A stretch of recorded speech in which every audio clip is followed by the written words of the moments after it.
outside as a background of this tape. It's raining right outside my window, and you can hear the dripping on the rocks and leaves out there. I'm not making these tapes, as you figured out a long time ago, at the radio station. I do them at home.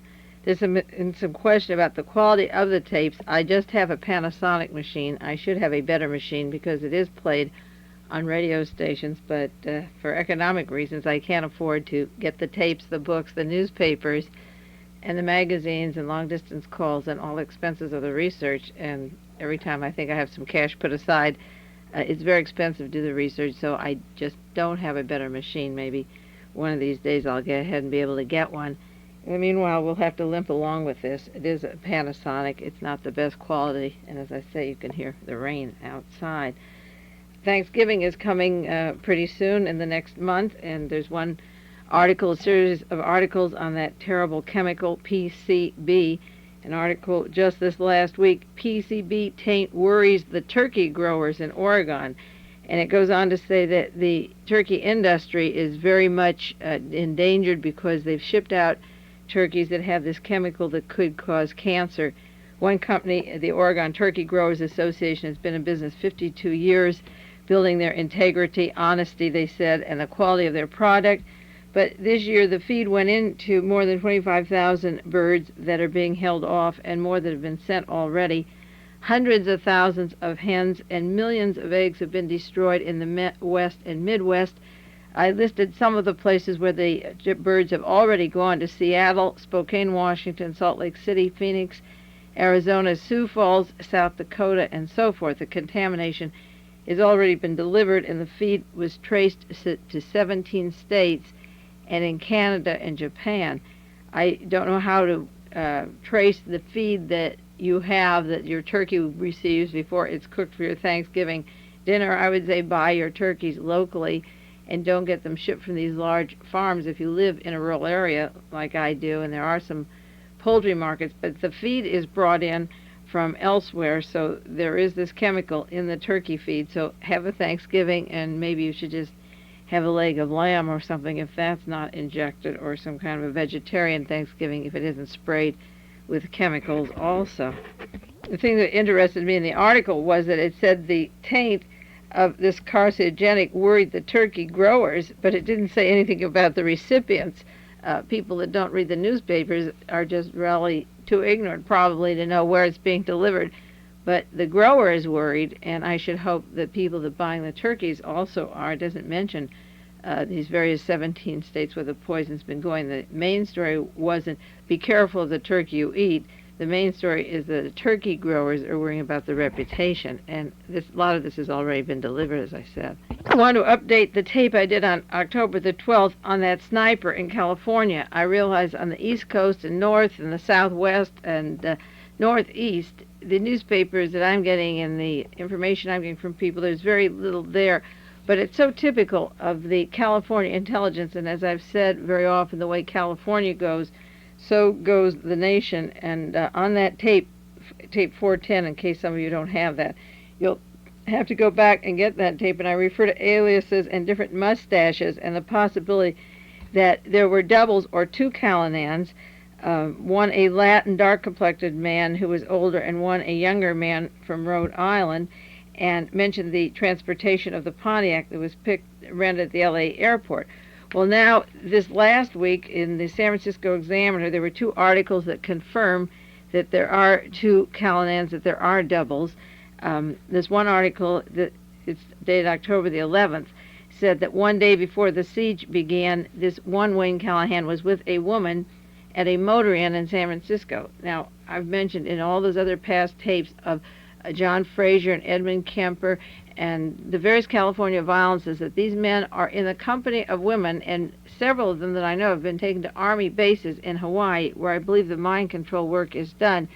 Again, there's always this mysterious woman. I'm not talking about Injun Tomlinson, the woman in Berkeley that he knew and went to when he came out from the East Coast. But he was at a motel with a woman, and they checked his motel room because he really hadn't checked out, and there were tickets for a Christmas season that one of these Callinans was going to make. He was going to go to Canada, and he had tickets for the Caribbean and Puerto Rico and Miami, and he was going to make a grand tour and had airplane tickets.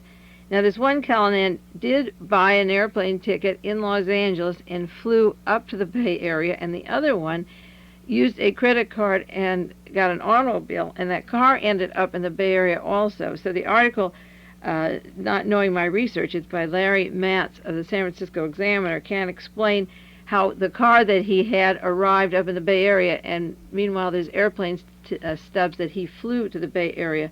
But once you break down the modus operandi of these various conspiracies, you can apply what happened to Lee Harvey Oswald to these other conspiracies and espionage activities that are used, like the Reichstag fire, to test the police force and the terrorist squads.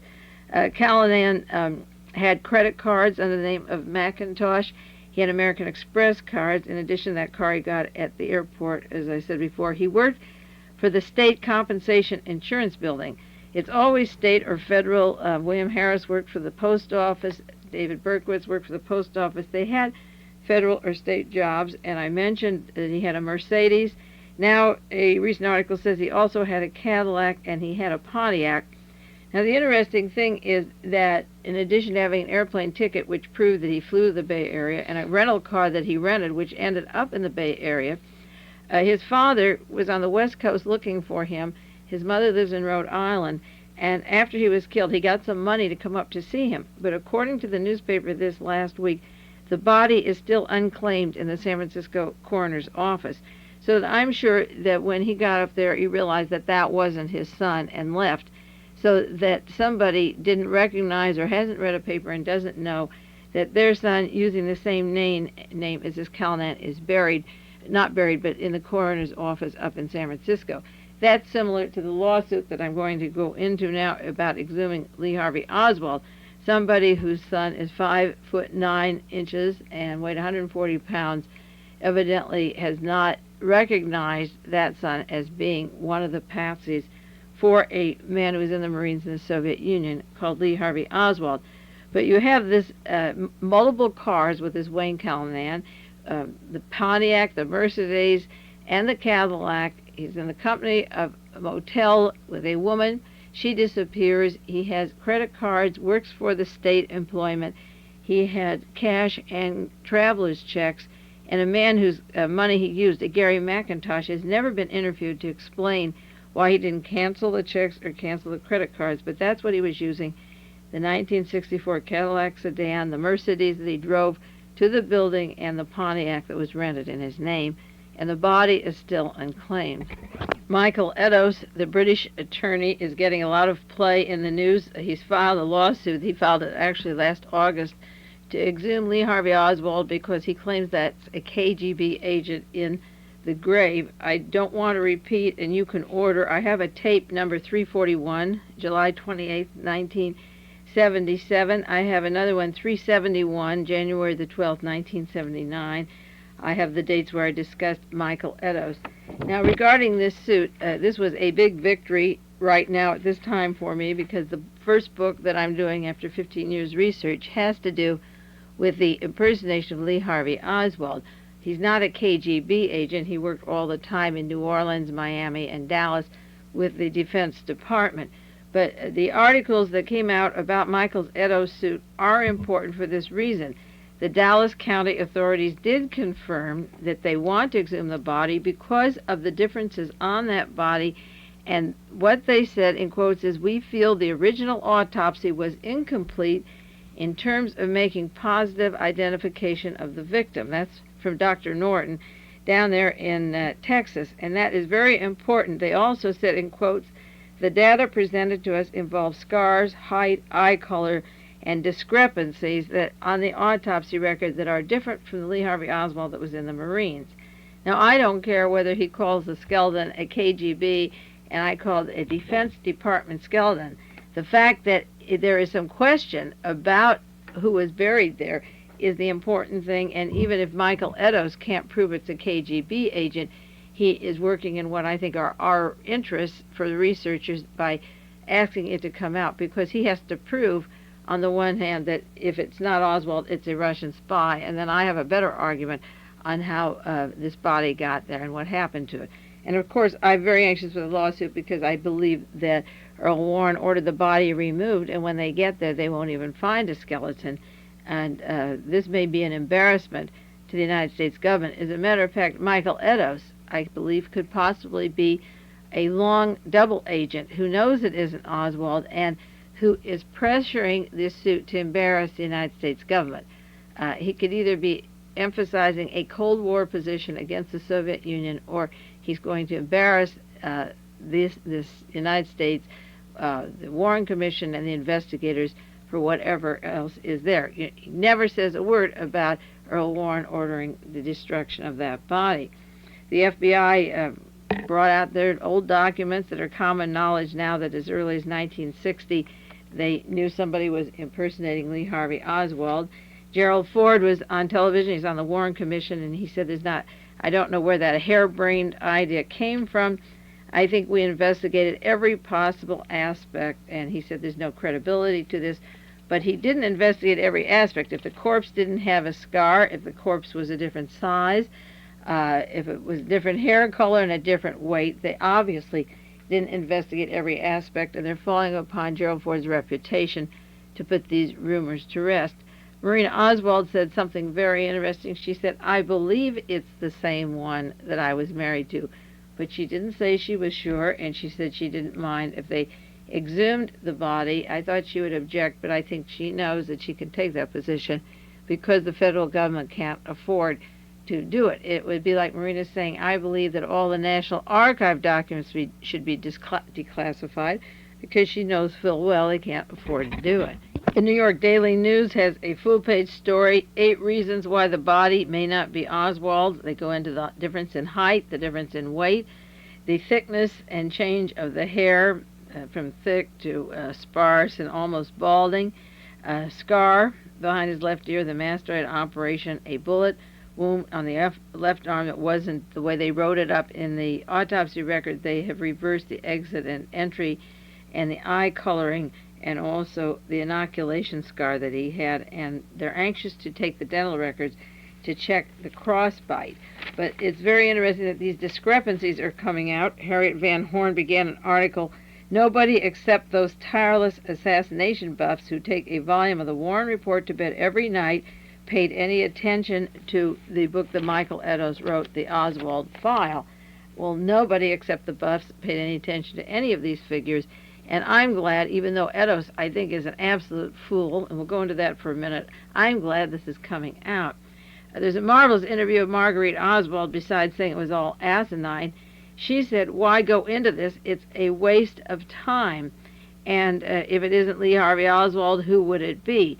Now, that doesn't really sound like a mother who feels that if her son isn't in that grave, then her son's alive today, which I think she knows. And it's ridiculous for her to be so cavalier about it. Well, why go into it? It's a waste. And if it's not Lee, who would it be? She's not saying if it's not Lee, where is Lee? She is saying if it's not Lee, who did they put in his place? She says, open the grave and let's just say it's not Lee Harvey Oswald. How are you going to prove who it is? Well, her concern shouldn't be who is there, but where her son went, unless she knows. And that's why it's so important to bring this out, because then you get into the press little pieces of information, like Marina saying, well, I think it's him, and the mother saying, well, who do you think is in there? And she's throwing it back to them. Tell us who you replaced for my son who's 5'11". Now, Michael Eddowes, the attorney from Great Britain, is a real ass. He was on Tom Snyder's show. I don't know which is the worst of the fools. I just love to hear Snyder's questions. He's a man that always looks like he wants to be intelligent, but he fumbles and doesn't know really how to ask a question, how to receive one. He interviewed Michael Eddowes just yesterday, day before yesterday, early in the morning, and Eddowes was talking about Marina Oswald, that she never met the Lee Harvey Oswald who was in the Marines. She met a man named Alec. Well, Eddowes is lying through his teeth. Marina Oswald met Alec James Heidel. Alec, who was in Fort Worth and Dallas, who was married to her, who worked at the radio factory in Minsk with the Zeigers, part of that Odessa Nazi connection. She knew who she was married to and the work he did in the Soviet Union as a spy, and they brought her home also as a spy. Michael Eddowes' logic is outrageous, not backed by any facts. It's amazing. He even got this lawsuit. He took 6 facts and got a lawsuit going, which is amazing. But he tells how Richard Nixon was in the Soviet Union in 1959, and he was going to run against John Kennedy in 1960. And if Nixon ran and won the election, Nixon would have been killed. And because John Kennedy ran, Kennedy was killed. And then Eddowes said when Lyndon Johnson wanted to fly to Miami, the KGB almost got him there, so he took a special helicopter, which has really happened to John Kennedy in November of '63. Then he said Jerry Ford was in Sacramento, and you had that Fromm woman, and then in San Francisco, the Moore woman. And in 10 minutes, he's rattled off. He hasn't explained, if you kill Nixon and Spiro Agnew as president, how would the Soviet Union or Fidel Castro gain by that? Or when you had Nixon and the Watergate got him out of office and General Haig was in, Haig wants war against the Soviet Union, how would they gain from that? And none of the vice presidents with these people would have been kindly to the Soviet Union. Every time a head of state was killed since Kennedy ran against Nixon, we've gotten closer to fascism. We're on the brink of World War III. So why in the world would the KGB take every president who runs as if they were selecting our vice presidents for us? So he doesn't give a motive or a bit of proof. And he goes on, the Kennedy family all knew the KGB agent was there, and they never said anything. And the Warren Commission knew from the start, and they didn't want to start World War III. Well, Allen Dulles was on the Warren Commission, and John J. McCloy. They worked with Reinhard Gehlen and the Nazis in rearming Germany. They would have loved to start World War III if they could prove a Russian did it. That's why they set Oswald up with a Russian cover, so we could keep getting close to World War III. And Eddowes throws out this propaganda that's just absolutely outrageous. But, as I say, he got the lawsuit filed, and that's the main thing, because whoever's there, he is stirring up a hornet's nest and is looking for a commie. But nothing but good can come from it if we keep exposing those doubles all along. A subject close to my heart was in the news this week. I got calls from many of you around the country. Project Paperclip, Jack Anderson, October 22nd, 1979, has an article in The Nightmare That Was Nazi Germany. The most unforgivable criminals of all were the men of science who put their skills and knowledge at the service of Adolf Hitler and his insane genocidal theories. And he goes into Project Paperclip, and he mentions Senator Max Baucus, a Democrat from Montana, who's now looking in as the Judiciary Subcommittee into the Paperclip program. Now, that is the #1 book. I've put it on the list for you. I have a bibliography when I lecture at colleges of books to read to understand the assassinations and how they happened, and understand the whole Cold War era. #1 book is Project Paperclip. #2 book is Cookridge's Spy of the Century on the life of Gehlen. And then #3 are my 3 articles, Why Was Martha Mitchell Kidnapped? The Senate Select Committee is part of the cover-up, and Why Was Patricia Hearst Kidnapped? The SLA is the CIA. If you start with those to read, you can have a backdrop in which to slide all of your other information. Project Paperclip has been around since 1971. Jack Anderson said, he begins by saying, in some suppressed government documents that have just been released. Well, it doesn't matter if he's 8 years late, as long as he gets there. Just the same week that story broke, one of the Paperclip agents died. 2 days later, space rocket pioneer had fatal heart attack. He's 69 years old, Hans Gruene. He's down in Florida. He's at the Kennedy Space Center. He came over to the United States in 1943. He was working on the rocket programs with Wernher von Braun, the genocidal programs where they worked people until they were skeletons and then buried them. And he came to this country. He worked at White Sands Proving Grounds in New Mexico in 1964. He was one of Adolf Hitler's top Nazis, part of Project Paperclip, the space rocket pioneer. He died just this week, but he left us a legacy with von Braun and those 642 scientists. The New York Times this week has missile bid to Dutch is denied by Bonn. Translated, it says that Bonn, Germany, wants missiles and satellites on their soil. Part of the condition was that if the Netherlands have them, Germany have them, and Germany says, forget about it, we want them. And then the New York Times article goes on to say that we're sending missiles and weapons that von Braun and these Project Paperclip men made in the United States, a Kurt Dubus, Hans Gruene, Werner von Braun, Walter Dornberger, a man out in the Dallas-Fort Worth area linked to Lee Harvey Oswald and that gang. They have missiles and rockets, it says, in the Netherlands, Belgium, Britain, and Italy, and West Germany is accepting missiles on their territory. So they came to this country from 1943 to 45 to 47. They made the rockets and missiles. And 1 week soon, I'll do a whole tape on World War III because I really believe we'll be there by 1985.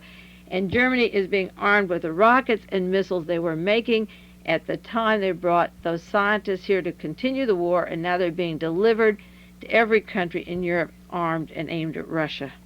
Jack Anderson had another article this week. He's getting a little smarter. He's getting into a Nazi international assassination team, and I think if people have the time and money to duplicate the copies of sheets that I insert with your tapes, or send tapes to Jack Anderson if you want to, and talk about Mae Brussell, and that what he's saying now she's been talking about for 5 or 6 or 10 years, and he really should contact her. I think that we could give him a push or encouragement to go further.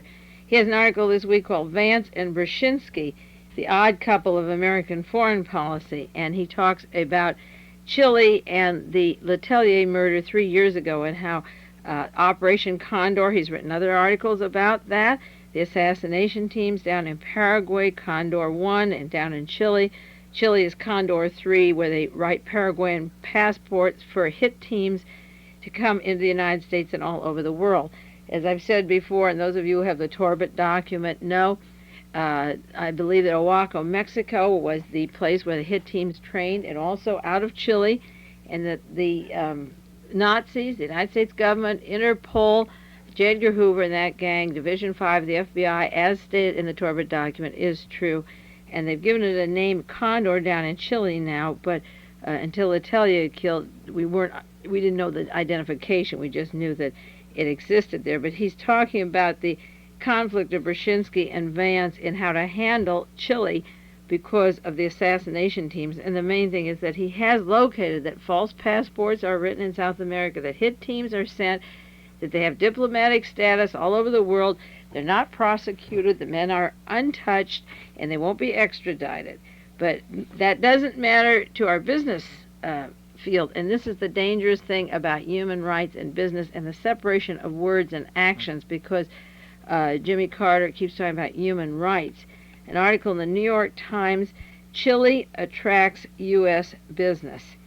Investment in contrast to Washington rebuke. This is dated October the 4th, 1976, and this has to do with certain corporations, Anaconda Copper sending $1.5 billion and to start a new copper mine in Chile. And you may consider, if you have money in the Citibank, taking it out. Citibank has a quotation, "We don't mix business and politics. It doesn't matter about the assassination teams." Dow Chemical is doing work. Of course, that's Standard Oil sending chemicals down to the plants in Chile. And the Goodyear rubber people, the tire people, made a remark about civil rights and rights, human rights. They said, "I don't think we spent 5 minutes talking about human rights when the board made the decisions to invest in Chile." This is Jack Carter, manager of Goodyear's $34 million tire plant down in Chile. We don't give 5 minutes thinking about human rights when we sign a business contract down in Chile. That is saying we approve of the assassination teams. We know there's hit squads are hitting the liberals, the labor organizers, the people that want to raise the wages of our employees, and we'll let them go ahead and kill them off, and that will assure us of reaping the profits. Our board meeting cares about profits, and we don't care what we pay these people in the copper mines, or Exxon is another one, and St. Joe Minerals Corporation has a $500 million project down there. Those are a few of the corporations. I want to update our Son of Sam tapes, and those of you that have a cassette, again, you can get the tape 282, 283, 287, 411, and we'll go on with 412, an article I got from some subscribers of tapes in New York City. Cops seek Sam Mystery Man. The David Berkowitz tapes that I have done go into the fact that he was not the killer, that he had accomplices, that he was under mind control, he was experimented in the Army. It's good for the police, and it sells newspapers, and it keeps people on their toes. It's good for business, and it wipes out certain people that they want to hit, and I don't believe it's just hit and miss either the victims that they get. This article is by David Seifman, and it says that the police 2 years ago obtained information that there's an individual or a male that had a role in the Son of Sam killings, and that it was not John Carr. This is in addition to John Carr that worked with David Berkowitz. They've been looking for this person. There is this individual who is linked. Also, the New York Post had a long story. The Queens District Attorney reopens the Son of Sam case. Now, someday you could reopen the Manson case. You could reopen the Zebra case in California. You could reopen the SLA, all of them, and you would find the same network, the same convolution, writing on the walls, writing on the diaries, handwriting that doesn't belong to the person that's supposed to be doing the job. Remember, Jim Jones had his people writing confessions for murders that were yet to be done. The New York Post had an article about John Carr, who was involved with David Berkowitz and died at that Army base, a psychology student who died on an Army base just last year. They are questioning if Carr commits suicide. There was no note, and they're asking, was he killed by another murderer? They're asking about a pen pal and an organization that Berkowitz belonged to, as well as Carr. The New York Post is mentioning the difference in handwriting and letters, those written to the police, and those were actually written by Berkowitz, that they're two different styles. Of course, Lee Harvey Oswald's diary and Lee Harvey Oswald's letters to the State Department and to his family and his job applications are totally two different people and personalities. And once I studied that, as I said before, I could apply it to these other cases. They've got a good recipe, and they keep pulling it through. Always a psychology student, such as John Carr, military bases. They work for the federal government or military bases. And these common denominators run through the stories all the time. I got out my old David Berkowitz files. I don't want to do all of them now because there's so much material. But one of them that came out in 1977, 2 years ago, when David was the only person and they were trying to smear the people around him. There's an article in the Zodiac News Service. It said, police in New York City are investigating a bizarre series of murders which allegedly has a link to the music of the late Jimi Hendrix, one of those black musicians of the Monterey pop era who died also a mysterious death, and they're trying to link David Berkowitz to him. In recent months, a killer known as Son of Sam murdered 6 young women and wounded 5 others in random attacks. The police report says that the killer, who calls himself Son of Sam, possibly takes his name from the classic Hendrix tune Purple Haze. There's a line, help me, Son of Sam, Son of Sam. And police believe that the killer was influenced by another song in the same album that says, Hey Joe, and tells the story of a man's murder of his unfaithful woman friend. Then it goes on to remind the readers that a similar thing happened when Sharon Tate and her friends and the LaBiancas were murdered, and Helter Skelter was written on the wall's refrigerator on the front door. That was named after a Beatles song to identify rock music with violence, and later it turned out that it was written by Charles Watson, who had been with the police, who worked with the Beverly Hills attorneys, who is a man brought from Texas for actually doing all the killings, and it had nothing to do with the Beatles at all, just to link them to this terrible kind of violence. So 2 years ago, they were trying to link poor dead Jimi Hendrix to this violence. Last week, there was a jailbreak in Seattle of some more of these phony terrorists, and there's a newspaper article saying that they read books of Wilhelm Reich.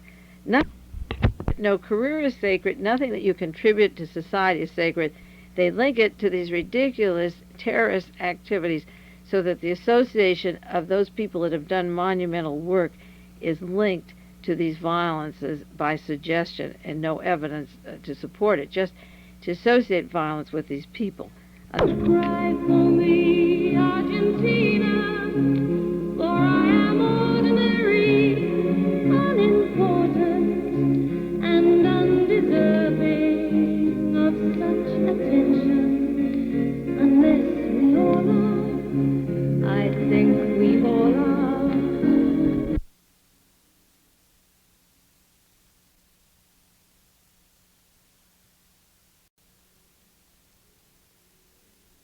Your turn today, you'll remember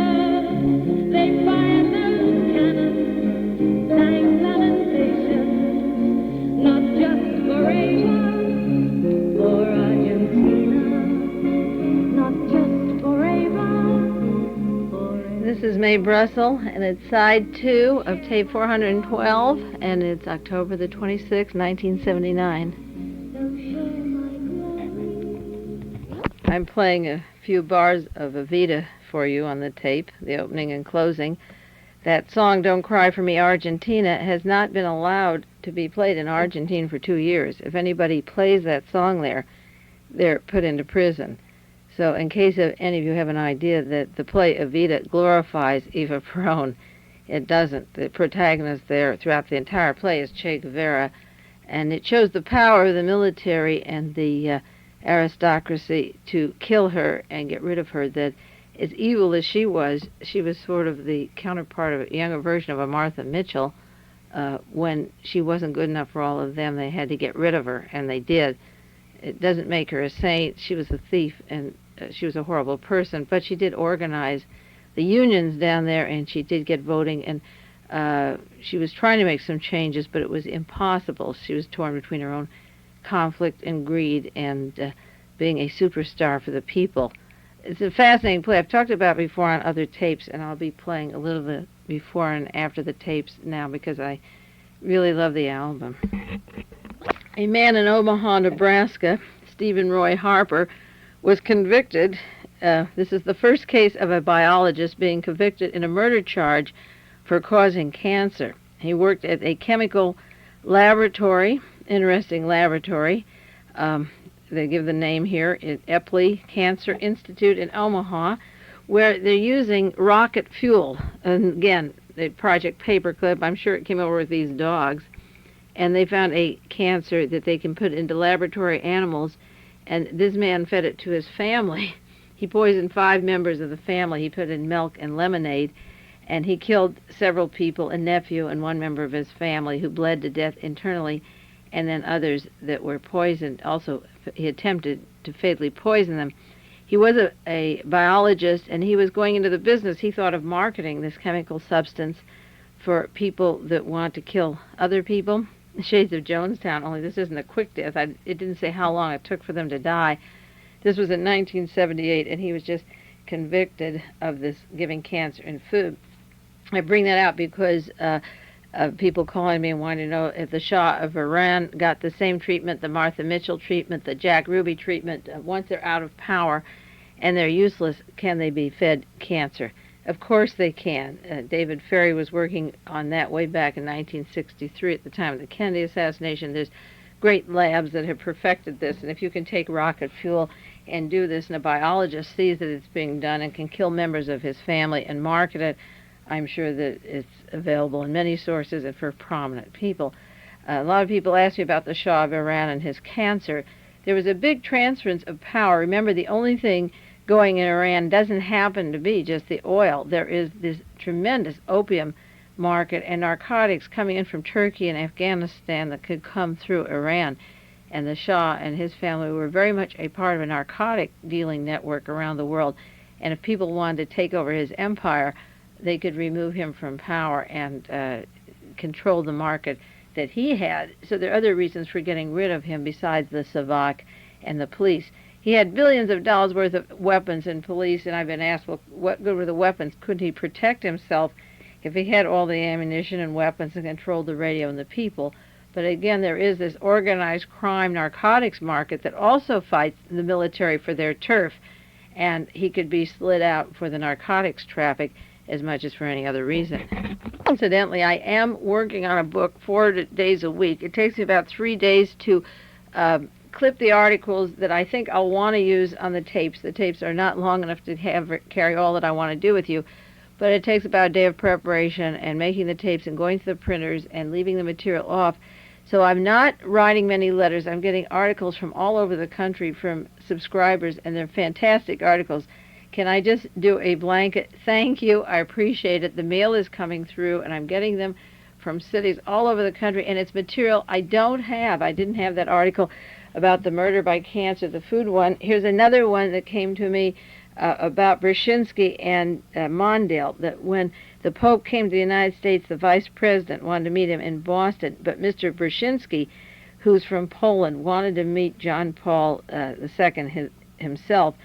That may seem like a little thing to people that don't know the work that I've done and don't have the back tapes on the Pope, but I believe the Pope is a Nazi that works with I.G. Farben, worked with him from the Solvay chemicals, I've said on tapes, and works with Brzezinski, and that he was handpicked by Brzezinski. This is not a religious man, this is a military Pope, and he meets the man who wants World War III, Mr. Brzezinski, and is met by the National Security Council chief, not the vice president. This isn't just a religious visit, this is a military visit, and he's met by an intelligence man, an intelligence agent from the military who's in charge of the defense industries, and not a man who was elected office with the President of the United States to represent us. Our heads of states don't do that. Brzezinski takes that position. He handpicked this Pope, and he met him in Boston and sent the vice president elsewhere. I'm also getting some marvelous articles on space, and I'll be doing an update on Alternative 3 and getting into those, and health and food and chemicals, more on poisoning of foods in addition to those turkeys. To update the Sedona story, the missing banker with all of his $40 million transferred from abroad, another $45 million from a bank in New York City gone, $225 million in Milan that it was illegally removed. This Sedona said that he was kidnapped, and he conveniently disappeared just before his trial, September the 10th, for all this collusion, and then the Pope made his massive appearance, and when the Pope left, Sedona, who's mixed with the Vatican Bank, all this money he took was the Vatican money that he was transferring around. The article just talks about the Franklin National Bank and not his role with Pope Paul VI and the Vatican money and the investments. But now that the Pope has left, he surfaced, and the article says that the authorities are skeptical that he was kidnapped. They're not sure where he went, how far he went. And the word in the New York Times is the FBI and the authorities are skeptical that he was kidnapped. I read an article that the Soviet Union is angry that so many people are wearing Jesus sweatshirts and wearing crosses and religious symbols. As I've said before on tapes, the problem with that missing 900 or 90 million, not 990 or 125 million dollars of the Vatican is that it can buy a lot of crosses, it can buy a lot of T-shirts, you can buy Christian radio stations that are going up all over the country, and I want to go into those too.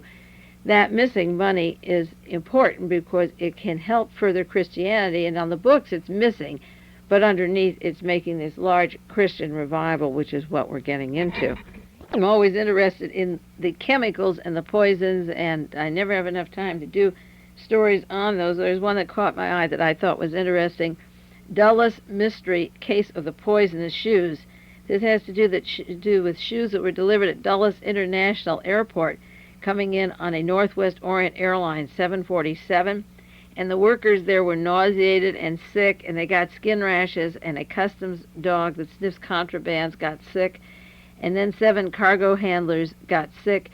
There were 2 shipments coming in from 2 different places, and they suspect there was formalin or formaldehyde or nitrobenzene chemicals in the leathers, and just handling the boxes coming off the cargo, they were smelling, and the people working on it were getting poisoned. And these noxious shoes were coming in from 2 places, one from Brazil and one from Spain.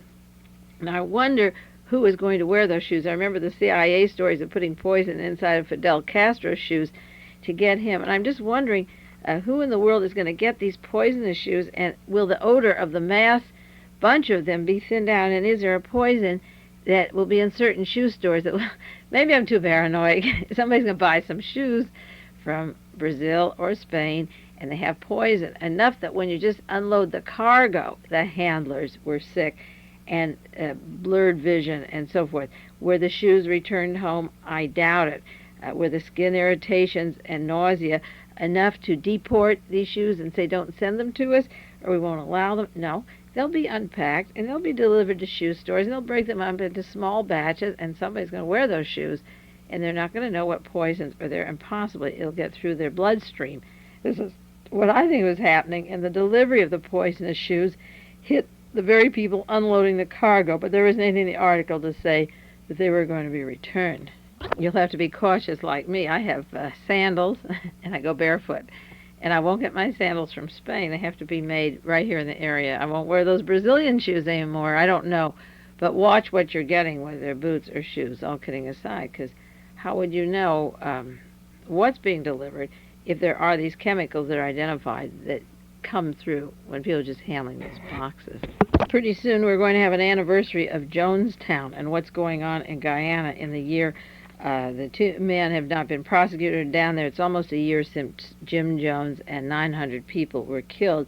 Guyana is a complicated country that the government was put into power in 1964, right after Kennedy's assassination, and right now it's going through a lot of political turmoil, and the head of the government, Mr. Burnham, who was put in by the CIA, uses another cult down there that Washington, his name is Washington, Rabbi Washington, as a goon squad for the Central Intelligence Agency. His name was E.E. Washington, originally David Hill, an ex-con from the House of Israel.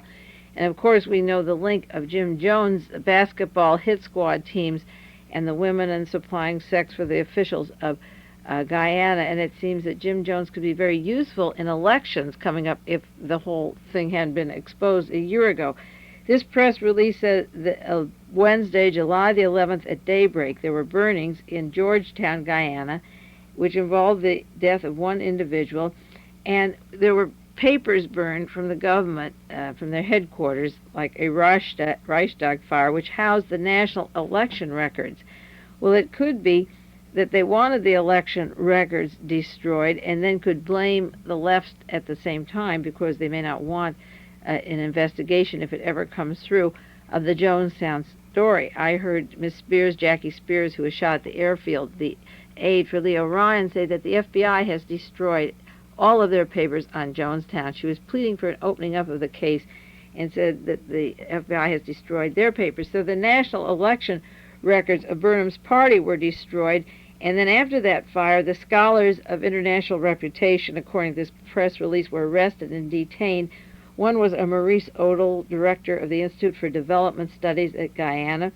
Another is a lecturer, Walter Rodney, internationally renowned Africanist, a scholar and lecturer, and they've been arrested, a man named Omowale and Rupnarine, I don't know if I pronounced that right.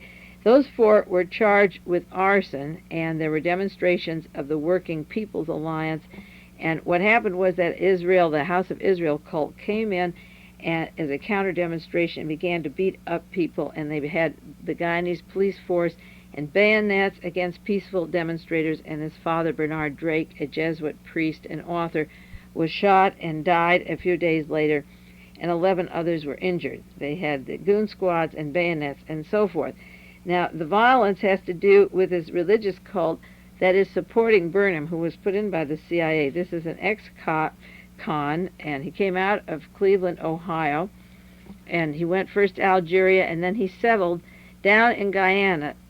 The House of Israel is the name of the group, like Jim Jones' People's Temple, and that they do the dirty work and the goon squad work for Forbes Burnham, who's been in power. And according to this press release, he had a minority power with election manipulations in the first place, so you can see why he burned his election records from before, and then could blame the organizers down there. There's been strikes in the bauxite mines, and Mr. Burnham is representing the American corporations that dig the bauxite out. There's American money, there's German money, and there's British money in Jonestown, in Guyana, in the country of Guyana.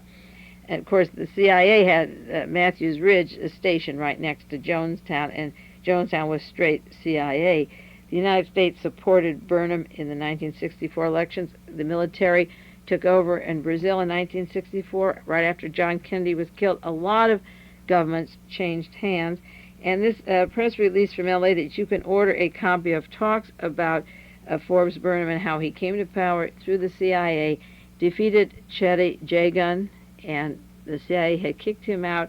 Now, with demonstrations and strikes, they are bringing in one of these cults that is useful for the government. United States ex-convict down there beating up people who are organizing for better wages and so forth. And that is the use of these cults. They can get them on a leash, because if they send him home, he'd have to go to jail. So they get this Rabbi Washington down there beating people up. I have an article from Caribbean Contact which talks about Burnham. Burnham declares war on his opponents because of the Reichstag fire and so forth, and the burning of 2 government buildings. He has said that you have awakened a sleeping giant who will not sleep anymore. His enemies are to be crushed and utterly destroyed.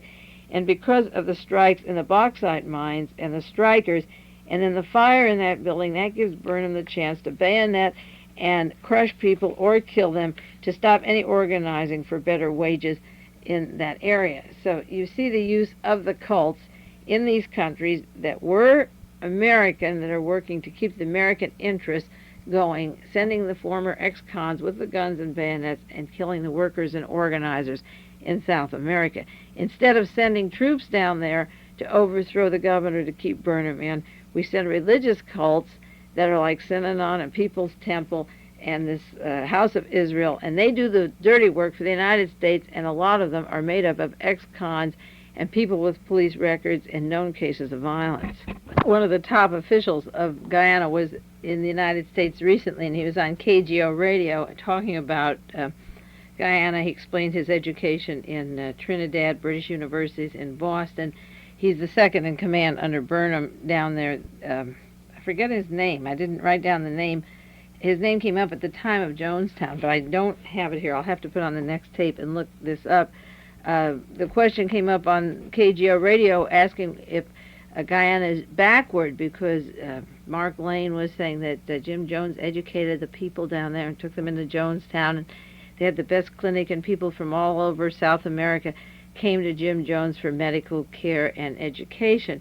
And this person was saying that Guyana is number one in telecommunications in the entire South America, and that's pretty big considering the towers of Brazil and Argentina and how they couldn't get anybody into the little part of Jonestown for 4 days to remove the bodies, even though the president knew within 1 hour of the killings who was killed at the airport and how, and the CIA was in touch with him within 1 hour. He talked about the radio communications. He said that 80% of the bauxite goes to the United States, that they have uranium, and that they have education. They're the best free education system in all of South America and the best schools. Everybody is educated, and this was the second in command under Burnham, and it contradicts what Mark Lane said about the natives having to go to Jim Jones for education. There's forests, there's fish and shrimps, and he said West Germany is developing the uranium in Guyana and the bauxite. I keep referring to it as Jonestown. I'm talking about the whole area of Guyana. The bauxite, 80% the United States gets from them. So the United States and Germany have uranium from there, and they do have communications. And I also know that Georgetown is the headquarters of the largest airport. I've mentioned it on the Jonestown tapes for all of South America, and that's where the CIA sends their troops because they're not visible, our mercenaries, over to Angola and Africa by way of the airport in Guyana. And in exchange, we keep Burnham in, and he takes care of us. And that's a very important location for the Condor operation, for the mind control, and for the South American hit teams, because Jonestown was a very quiet, isolated place where they worked with the CIA. Another article this last week or so about the cult money moved from the Swiss banks. Now the money was moved from Bern, Switzerland, down to Panama, and they have millions of dollars, excess of 10 million. Most of the funds in Panama City with branches of Swiss Bank Corporation, Union Bank of Switzerland, and they say a minimum excess of 10 million, but it could go as high as 26 million. That's still floating around. Charles McCabe in the San Francisco Chronicle had an article about Charles Gary and Mark Lane. He said Charles Gary squarely blamed the mass suicides on Mark Lane, who spent the night with him in the bushes following the slaughter. The person responsible was the catalyst. He may not be legally responsible, but he is morally responsible. Mark Lane is responsible for the 900 deaths. What McCabe asked in the article is, what I want to know about Charles Gary's latest outburst is, when did he realize that Mark Lane was morally responsible for the deaths? Before they happened? When they happened? During the night they spent in the forest? Because he was last week addressing the bar convention in Los Angeles. And if he realized that, Charles McCabe is saying, why are there no laws to punish people who are morally responsible for the death of over 900 people? His solution would be to put Charles Gary and Mark Lane in a room together and bind off their mouths so they couldn't talk, these two aberrations he called calls them, and he says that if you tape their mouths and put them in a room together for 6 months, that would be sufficient punishment, because they just couldn't exist if they couldn't open their mouths and had to look at each other for 6 months. He suggested that was the best way to handle these two lawyers. A lawsuit was planned, has been filed in San Francisco against Congressman Ryan's estate on the basis that they had knowledge of violence down there and crazy things going on, and went down and endangered particular people. And this lawsuit is a huge multi-million-dollar lawsuit, and it goes to all of the defendants, the money that's tied up in the Ryan estate, in the Jones temples, the family of the Laytons, and it goes into various people's temples. Attorneys, mentions Mark Lane, he's a defendant, the city and county of Los Angeles for letting this happen, his police records down there, the Department of Social Services giving him these small children and boys when he had arrest records for molesting and different charges brought that were always dropped, and the Attorney General's office that allowed this to happen even though there were complaints. And the attorney who filed this, his name is Robert Bokelman, and he claims that Ryan went down there knowing about these dangers. He has a niece who died in Guyana, and then he's filed the suit on behalf of several survivors, Monica Bagby, James Bogue, Thomas Bogue, and Tina Turner, not the singer, and Juanita Bogue of Washington. He is representing these people on the basis that there is a lot more that hasn't been told. It's a year, he lost a niece, and he wants to know. I contacted this attorney. He's been in touch with me. He's ordered all my tapes on Jonestown and the outlines of the Los Angeles police I did on a tape, and the CIA and the FBI and the mind control work, because Jackie Spears also said on the radio that there were mind control experiments down there, and we know about the electrodes and so forth. So I will be assisting in this lawsuit, and this always makes me feel good when I can take the research and help people use this information, because they never could compile this much work. He never even dreamt anyone had this much on Jonestown. The suit was filed October the 4th in San Francisco, and I'm working with Robert J. Bokelman right now. The California Attorney General, George Demekian, said, this was several weeks ago, that he dropped all evidence of District Attorney Freitas, Joe Freitas in San Francisco, winning the election because of voter frauds of the People's Temple records, and he said there's no evidence of fraud, and the reason there's no evidence is that Joe Freitas had the records destroyed. And being as the documents are destroyed, there's no documentary proof, but the person who was being investigated or the destruction of the records, that's similar to Earl Warren destroying the body of Lee Harvey Oswald, or Patrick Gray deep-sixing documents at the time of Watergate. The power structure is so flagrant that they just go ahead and say, okay, I'm investigated, we'll destroy all that, and then the Attorney General comes in, or the U.S. Attorney William Hunter, and said, well, we can't find anything linking the votes from Los Angeles up to San Francisco, or up north, further up north, back down to San Francisco, that the District Attorney Joe Freitas was best friends with Timothy Stone, who was one of the directors and members of People's Temple, and he also worked in the Joe Freitas' office in San Francisco. But being as all that material has been destroyed, there's nothing fraudulent anymore about the elections that took place in San Francisco. Incidentally, that notorious Charles Gary, who I've accused with Mark Lane of being a counter-intelligence lawyer all along for a long time, is now representing Bill Walton. Bill Walton is the basketball player here on the West Coast who gets $1 million a year for 5 years with the San Diego Clippers, and Charles Gary of People's Temple is the attorney for Bill Walton. For those of you who haven't read my article, the SLA is the CIA, and you should read it if you don't have it. Bill Walton was a close friend of Mickey and Jack Scott, who worked for Time magazine, who were journalists and had their own foundation. They picked up Patty Hearst and Emily William Harris after the shootout where the other 6 were burned alive in Los Angeles. They picked them up in Oakland and took them to Las Vegas, where Walter Scott, the brother of Jack Scott, was in military intelligence. He was a member of our intelligence community. They stayed at the parents' house. Then they drove Patty back east to Pennsylvania for the summer. Then they came out to California, where they were on the campus in Sacramento and going to school and doing their hanky-panky out in the California area before Patty Hearst was picked up.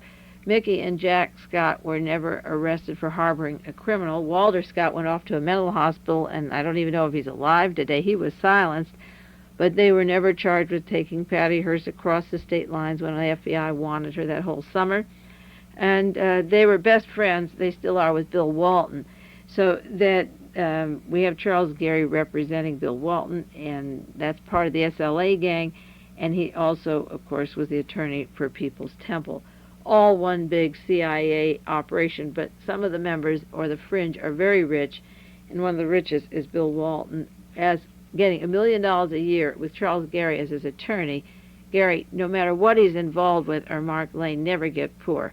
They can always make money, and they seem to have some very rich clients, and this is one of the richest, I'm sure, for Charles Gary. There's a long article in the New York Times, October the 11th, 1979. Jonestown is peaceful now as Guyanese try to forget. They try to forget that 923 were killed as experimentations, and a congressman was killed there.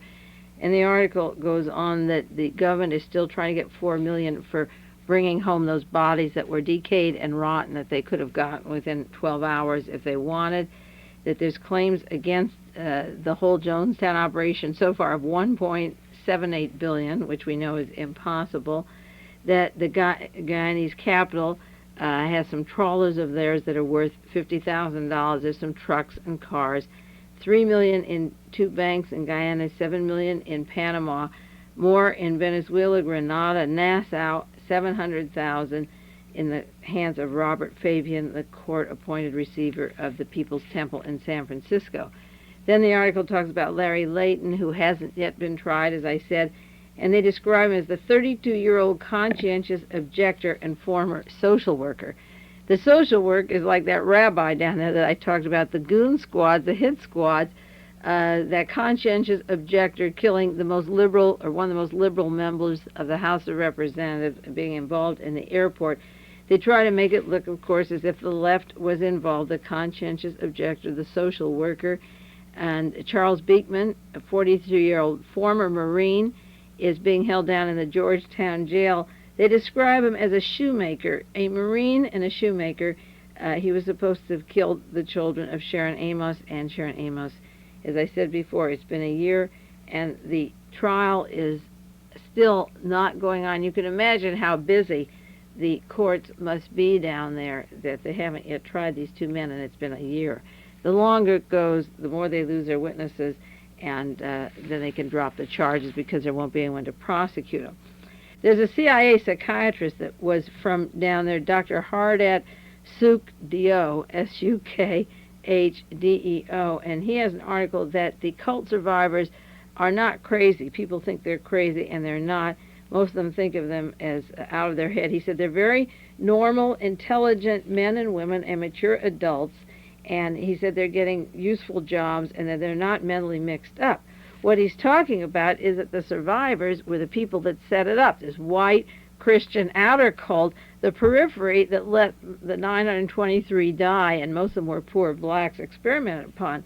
Sure, these people were smart. They were out of the area, and they were able to get away, and they have their rockers, and the survivors managed very nicely. There was a lot of money out there for them, and it talks about the various survivors and their personalities and how some of them are doing very well. A few of them are depressed, and some are doing very well, but there isn't any doubt in my mind that the people that set up Jonestown and rented the property and did experimentations were plenty smart people. They were as smart as Adolf Hitler's team, and they almost conquered the world, and they're almost doing it again. They're not dumb, and they are survivors. They know how to get out and how to get money and psychiatrists and protection from the FBI and the CIA and the Pentagon, and nobody would say that those people that stayed alive were stupid.